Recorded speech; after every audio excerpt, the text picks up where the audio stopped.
Alright, ready for this, man? Yeah, Ready for man. chapter 3? I'm ready for Alright. chapter 3.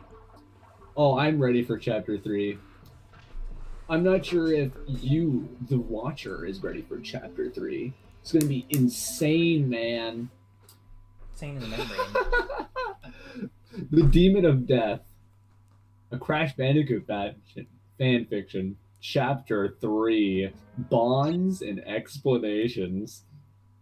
Let's do Author's it, man. note. Here's the third chapter, guys. I hope you enjoy. Oh, I will. Trust me, I will. Please read and review. I will not. Disclaimer. I don't own the Crash series and all rights go to... What the heck? That's a Bro. plot twist.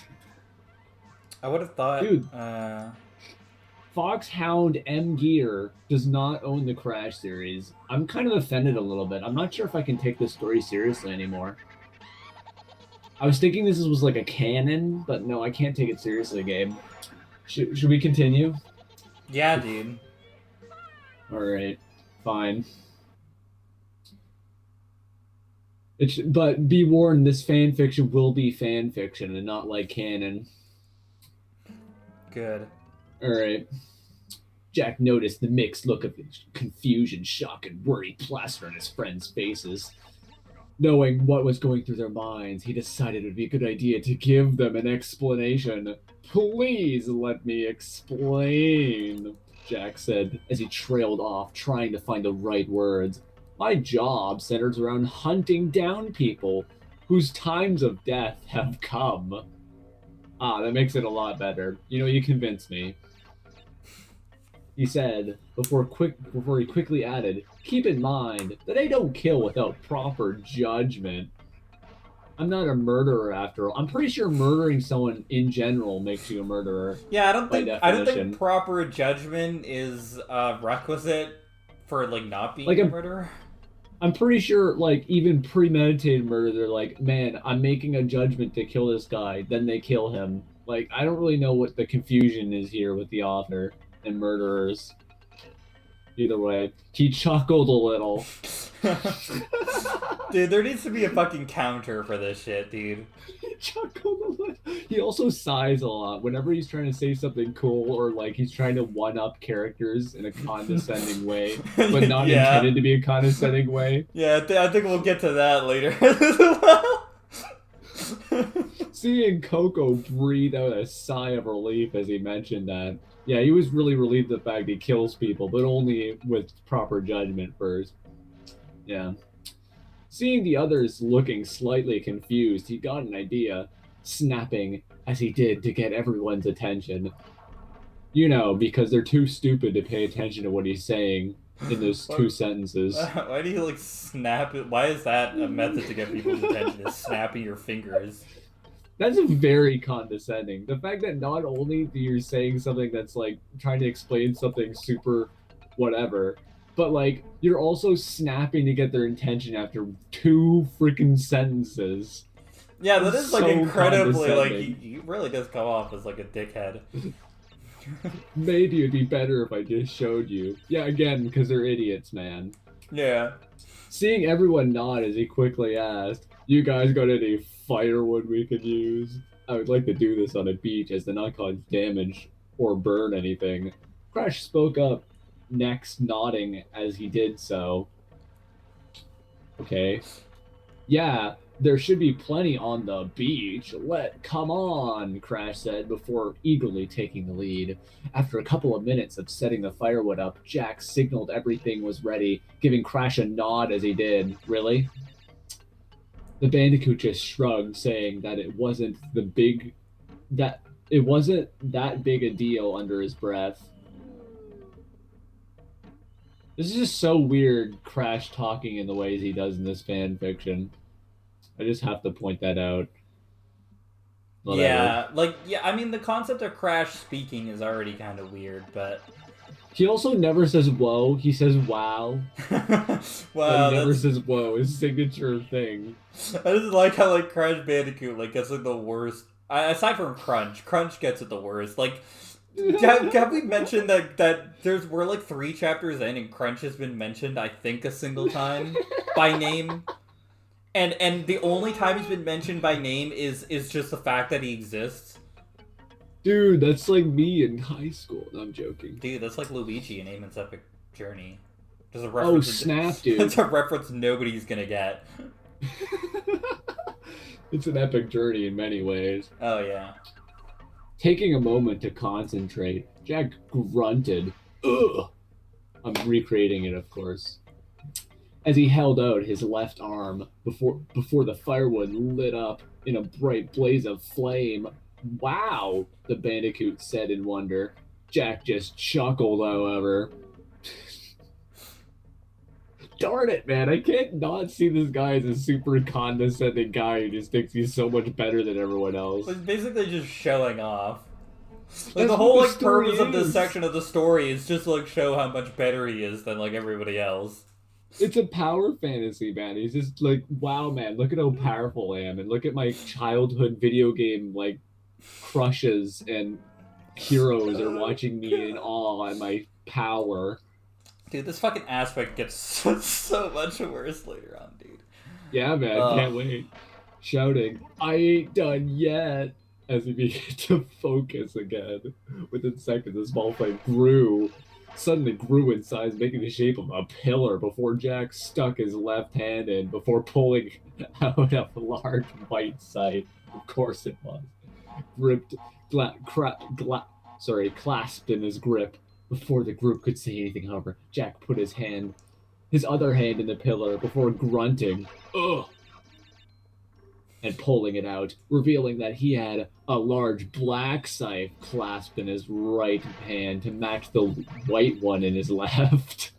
I don't think scythes are weapons that you can like wield with a single hand. I'm just gonna No, be but he's honest. so freaking cool, man, because he's like has opposite different chaotic forces working for him, man. Uh, yeah, dude, this is great for a Crash Bandicoot story, which is like, yeah, whatever. It's not a fan fiction about Crash Bandicoot game. You need to learn this. It's a fan fiction about himself. Why there are like so many Crash Bandicoot fan fictions though that have like just these elements that just feel completely out of place in Crash Bandicoot.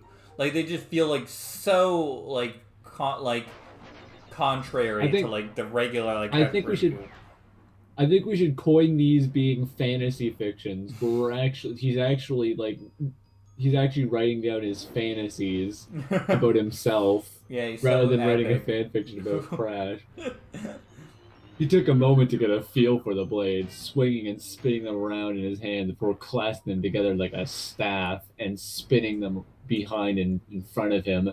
He then separated the blades again, making them rest at his sides, with the white blade facing up in front of him, leaving the black one behind, facing downwards. Much better, Jack sighed, before chuckling again as he uh, noticed Coco looking at his white scythe in a memorized manner. So Memorized shiny. manner? Mez. Oh, it is Yeah, it's spelled memorized. memorized manner instead of that's okay. Dude, it's ingrained in her memory how freaking cool Jack's He just scythe memorizes is, the look man. of the scythe immediately. So shiny, she says, failing to notice the chuckles emanating from the rest of the group. I'm pretty sure we're not failing to recognize anything, author. I'm pretty sure we're noticing the chuckles left, right, and center. Wow, dude, isn't this guy epic though? Dude, he's so epic, man. He reminds me of Knuckles, who doesn't chuckle. He's just a perfectly ordinary, cool guy. Jack puts the blades on his back, holstering them in the shape of an X. Isn't there like some sort of actual? Is it like Deadpool or something? There's some sort of random thing with like right. Hmm? There's some sort of superhero that like puts like maybe katana, or maybe like commas in an X on their back or something. I don't know. I don't know I because I feel don't this know is much. ripped off. Obviously, the like X like it. I don't think it's for sights. It's usually for like swords, but it's yeah. Yeah, of course. Before waving his hand in front of the young bandicoot's face, teasing her. just to get their attention again, because he assumes they're so mesmerized by his display. Yeah, he's so cool that. Hello, Earth to Coco. Did you read what I read? He said, making her blink in surprise before lightly punching him on the shoulder before sticking out her tongue at him playfully. Jerk, she said, giggling before Jack retaliated back. You love me, he said, Dude. receiving a shove and laugh from Coco as she muttered, Shut up, idiot, under her breath. We need the proper tsundere Yeah, development here. yeah, I think she used the wrong word there. Oh yeah, shut up, Baka. Jack was being a sussy Baka. Is that too cringy of a meme, guys? No, this story's fucking Alright. cringe, dude. This exact amount of cringe. And I love it, man. You love me, he said. Shut up, Oh, Baka. duh. Oh man. Crash just chuckled. Oh, he's doing it. Oh God, Gabe. Everyone's What is the chuckling world? now. As he watched the exchange between the two with a knowing smile. I think he knows they're gonna be love interests this game.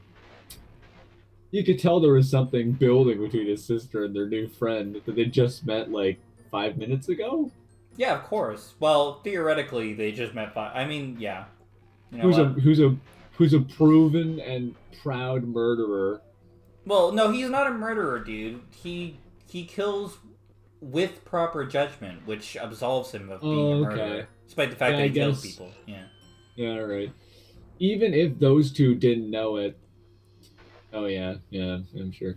A few minutes later, Jack and the others were working on getting some lunch for the group.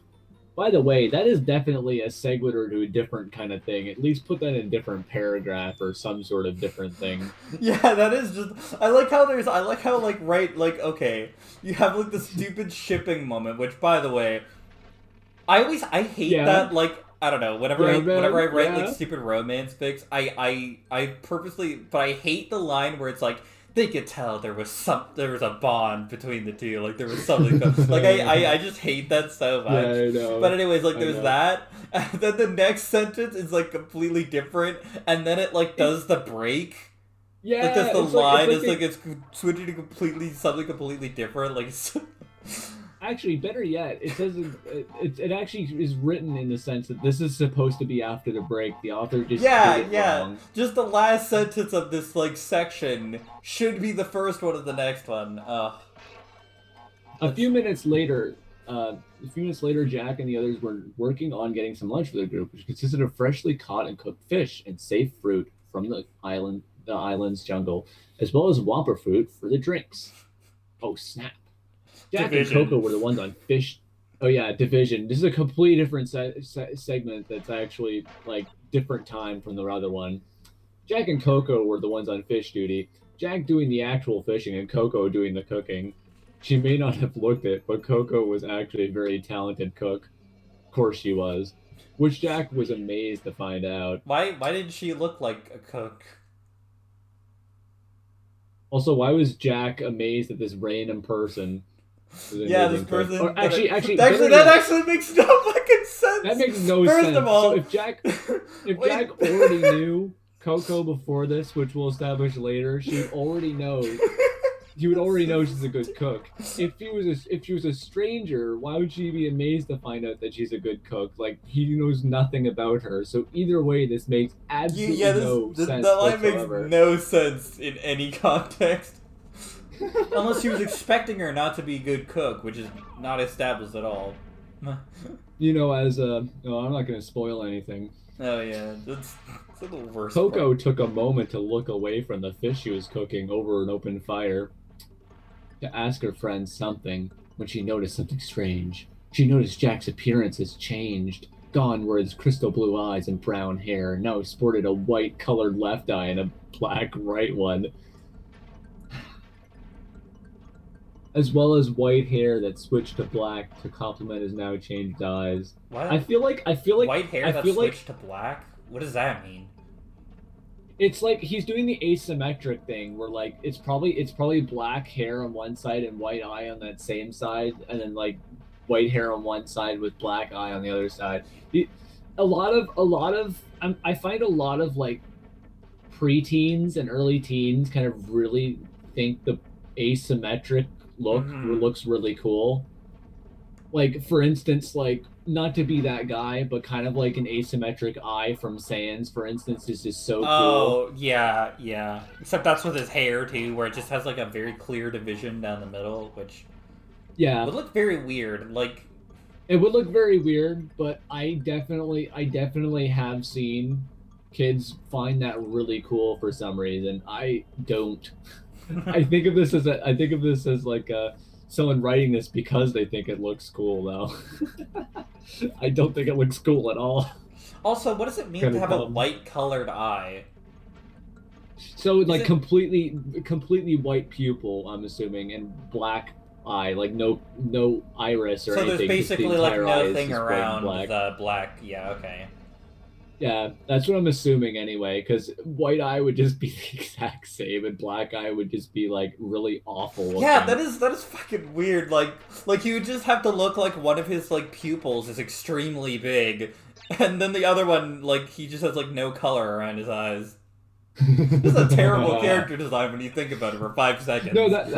that's what I mean. Like a lot of kids really find this asymmetric design looks cool, but it really does not look cool to me at all. Well, it's It's like the just black kind and of white as stupid. well. Like having black and white eyes, unless they're like fully black and fully white, which would also No, look dumb. But that's what it's supposed to be. oh god, Fully white and fully black. ugh, That's what he means. bro. 100%.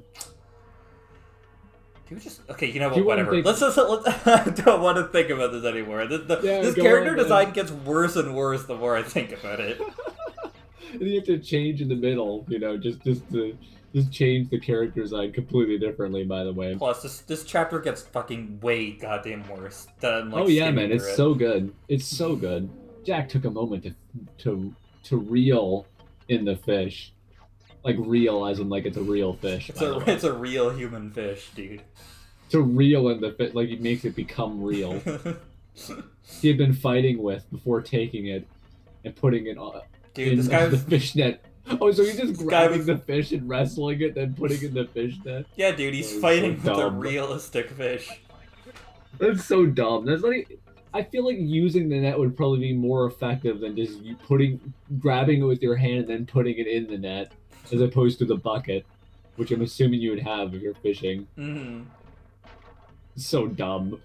They set up where said fish began flopping around like its brothers. He saw his friend giving him a strange look. Curiosity getting the better of him, he decided to speak up. Anything wrong, Coco? She shook her head, giving him a small smile. No, nothing. I just noticed that your eyes and hair changed, is all. He nodded before getting a fun idea as he reached into the net to grab a fish. Hey, Coco, have you ever seen a fish drop the base?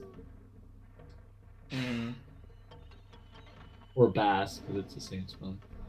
Seeing her raise Plus an jelly. eyebrow, he continued, Watch this. He then trailed off as he began to make the fish's mouth move, while making his own voice sound like the bass in a speaker playing a rap song.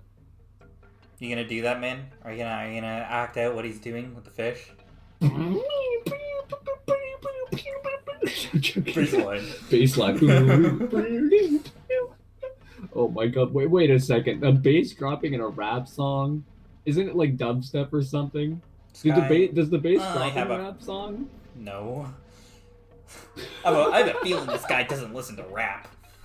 Just Also, I also love the concept of every joke this like person says is supposed to be inherently funny to literally everyone well, of course. She was because the laughing author her finds it head funny. off, dude. That's hilarious.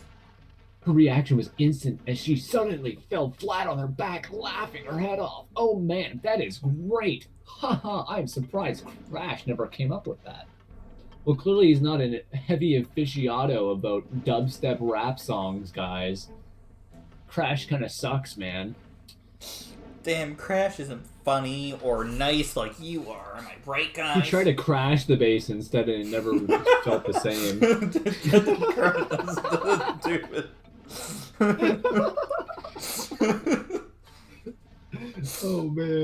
Jack laughed as well before adding, "It's even funnier because bass is spelled the same way as bass." I'm glad he specified I'm that. so fucking I never really glad that got it. you explained that joke for his brain dead audience. I love the fact also that that joke makes no sense in the context of speaking the lines because it only makes sense if you read it out because it could be both bass and bass. So literally the joke doesn't make sense unless you already know that. And it doesn't work in the auditory sense anyway. Mm, Like if I said, "Have you ever seen a fish drop the bass?" to yeah. play on the joke of it doesn't make any sense. It doesn't sound the same. This is a I can't bad believe I'm joke, too. explaining how his joke doesn't even work. I can't believe I'm explaining that. uh, He said making the girl laugh again. Yeah, that would make me laugh explaining the joke. Haven't you ever heard someone explain the joke that made it even funnier after you already laughed, Gabe? Be yeah. serious, man. You've seen this. I think it's Totally. hilarious. It's fucking He hilarious. said, making the girl laugh again before he took the fish net and sealed it up, as it was now filled with fish. Okay, I think we've got enough fish, don't you think? Seeing her nod, he trailed off momentarily to take the blades he had gotten off his back and put them on the ground before making them both disappear in a flash of light, after which he muttered, "Man, it's hot," under his breath before he took off his shirt, tying it around his waist, as he did breathing a sigh of content, not noticing the bright blush on the Bandicoot girl had on her face as she took in his well built and toned body. You don't like So that, this Josh? jacked That up Jack, man. he's jacked up, Jack. Oh my god, Oh bro. God, dude, God, this is so terrible, man. In his own fantasy, this probably I would hate to say kind of like somewhat obese guy writing this fan fictions, imagining himself as a super buff bodybuilder I just with like like a really dumb character design that he thinks is cool. I just like how Like how so like shameless this is. Like this is such like this a is very shameless. shameless power fantasy where he takes his shirt off and his like furry waifu from like a video game is like, oh my god, he's so hot. Blush. Yeah, man. Instantly. The rest of the fish were cooked in silence. I would imagine they were cooked at silence from just sheer watching him, man. It was a burn. Oh, Jack choosing to look out at the blimp he saw earlier deep in thought, while Coco chose to focus on cooking the fish, lest she run the risk of being caught blushing at the man. Eventually, Crash, who had just finished finding edible fruit, sees what's going on and goes to sit near Jack, speaking quietly as not to alert her sister. Jack. Oh, this is not even in quotation marks. Oh, the first part isn't in quotation marks. Sorry. Jack, you might want to put your shirt back on. Jack just nodded, sending one last cocky grin towards the girl, making her squeak at being caught before putting his shirt back on. Man, in another context, if the actual author, someone said, "Put your shirt back on," he wouldn't be thinking, "Man, the ladies must be really digging it." Yeah, yeah. That's a pretty good. I like that one. After another few minutes, the fish were cooked and ready for eating. With the group sitting on it, the crunch has not been mentioned again, by the way. Oh yeah, Crunch. I don't think Crunch appears in this chapter, does he? It says with the group. I'm assuming that's Crunch, man. Well, yeah, yeah. Sitting on a large beach towel with drinks in hand, of food on the table. The group has. I mean, that'd be pretty cruel of them to set up a meal for Crunch to just be mysteriously absent, not eating with the family. So I would like, what? I would like to imagine that they just like abstained from telling him anything, and he just sort of ate in silence somewhere else. Yeah, yeah. So Jack, if you don't mind me asking, how exactly did you get your powers? Crash was the one who spoke, attempting to break the ice. By asking a question, Jack was surprised no one had bothered asking up to this point because it's so important. He uses edgy bastard. Holy smokes, guys. Everybody needs to know everything about Jack right now because he's so fucking cool. Am I right? Had bothered asking up to. We're so aggressive towards this story. Dude, I think the story deserves it. Jack was surprised no one had bothered asking up till now, especially Coco, considering how close they've gotten in the last few hours. Yeah, Coco, come on, pick up the fucking slack, dude. You gotta be invested in everything about Jack's backstory. Jacked up Jack's backstory. Imagine how entitled you have to be where you're with someone's company for a few moments and you're like, man, why haven't they asked this part of my life already? Holy smokes. Oh. Wow. It all happened while I was still a baby. Oh, here's the good part. Ready for this one, man. Ready your body. Well, it all happened when I was a baby. Jesus and Hades had approached my parents with an offer to a gift that would help determine my fate in the world.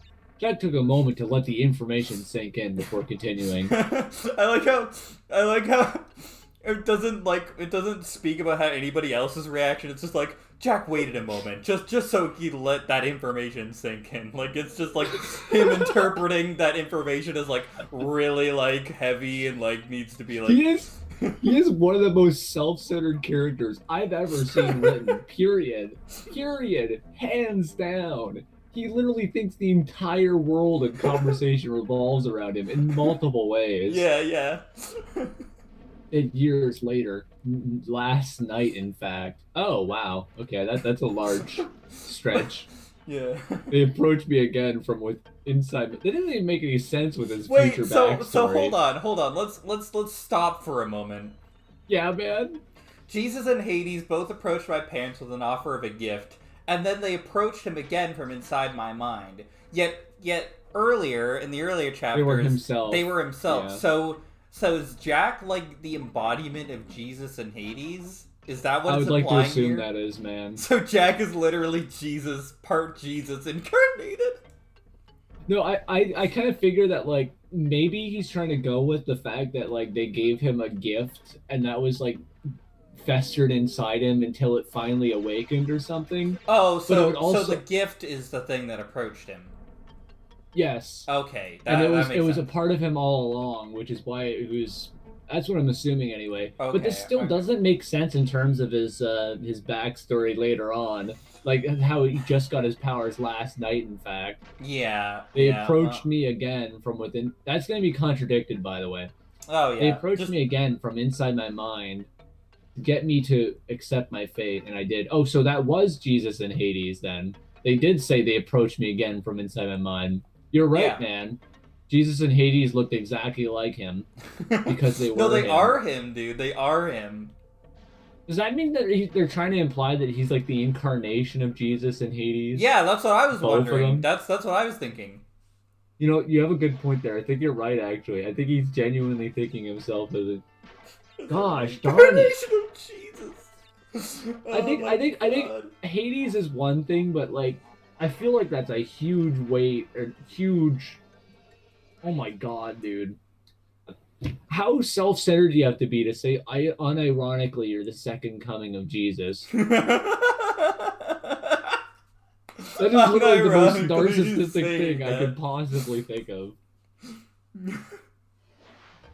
Wow, Coco said. Coco was the one that broke the silence, then astonished at hearing of Jack's past. That was barely. They were like, as a baby, I got the powers, and then last night I got them. Like, that was his backstory. Yeah, it's a pretty great backstory. And Jesus and Hades wanted him to kill N Cortex for some reason. Well, yeah, of course. I honestly did not expect that. Jack just laughed. Like, you know, they were supposed to expect that. Giving her a curious grin. What did you expect? She smirked a little. You being an orphan growing up to hate the world. Jack just chuckled, knowing she's joking. Hey now, not every story has to be a tragic one, you know. I'm just gonna stop it there because I remember the Yeah, first time I man. reading it, like that line also makes me laugh because the first time I was reading it, I was legitimately expecting the Jesus and Hades backstory to be like a bait and switch joke where it's like, no, that's too stupid to be an actual Yeah, it backstory. was But real. they fucking not only is that backstory real, but then they're like, oh, it's not like a generic I'm an orphan backstory. Even though, Yeah, like, as generic as that backstory he's is, it would be like complimenting himself. infinitely He's more. complimenting his own writing. He literally is complimenting his own writing, even though his backstory that it gave him is complete fucking shit. Like, just awful. God And the damn. fact that, you know what the most ironic thing about this entire thing, especially like, hey now, not every story has to be a tragic one, you know, is the fact he switches that again later on when he shows, in fact, it wasn't very tragic backstory. Oh, yeah, he actually does have a tragic fucking backstory. Why does he fucking say that? Oh my god, dude. Dude, the story sucks ass, dude. This is good. This has got to be one of the worst written fan fictions I've ever seen. In Jack, you can't beat this. He's the most narcissistic person I've ever seen I completely writing this. forgot that he does have a fucking tragic backstory. Oh, God. Alright. Okay, whatever, dude. All right. Hey now, not every story has two. That's TOO, by the way. He makes Be his a mistake a tragic lot. backstory, you know. Jack said. However, the next one to speak was someone not even the Bandicoot family expected to hear. Well, well, well. What's this? A party and I wasn't invited. They were standing on the hoverboard a few feet away from the group as a man Jack had been tasked with killing in the first place. Cortex. Crash grumbled out as he and the rest of the group leapt out of their seats, preparing for battle. Cortex, however, didn't move, just sneering in Crash's face. Crash, so nice to see you and your meddlesome family. His eyes then turned, settled on Jack. By the way, 100% this is leading towards Jack being the major thing against Cortex, and Cortex completely ditching them as Crash and Coco as arch rivals because clearly Oh, yeah, Jack's the more. Yeah, who cares about Crash Bandicoot and this Crash Bandicoot story? Like, it's not like. I I love the subtle implication that Jack is so freaking important that literally like he replaces Crash in his own universe. Oh, yeah, Even though he already doesn't even need that Well, because Crash's he's already victories are all completely invalid, as we'll get to later on as well. his eyes then settle on Jack, whom now has his blades out ready for the kill. I see we have fresh face. Who are you? Jack just snarled. I really would have wanted him to chuckle there, actually. I think that's bad right now. His hood began covering his face. Within moments, Jack's skin peeled away. I forgot about that. Yeah, this is. Jack's skin peeled away, leaving his skeleton lit ablaze by white and black flame. You know, like Ghost Rider, because that's another Dude, cool you're. proper thing All that I, people love. all I can think of is Saiyans, because you brought him up earlier, but like the monochrome, like the half and half thing. Dude. Yes, flaming skulls though. Yeah, this is very Ghost He's trying to Rider, make dude. he's trying to make the coolest possible character he Dude, could he's possibly so imagine. epic, dude. Literally Well, a hello flaming there, skull. dead man. You can call me your worst nightmare. He then trailed off as Cortex looked at him strange before continuing, his voice now sounding far more demonic. And I'm going to kill you. Damn. I like how Cortex looked at him strange. And I like to interpret that as Cortex just being really, like, confused. He's just like, what the fuck is this guy's like, problem? I love how that he's so edgy, man, that he turns demonic sounding, Dude, man. he's becoming demonic. He's a demon.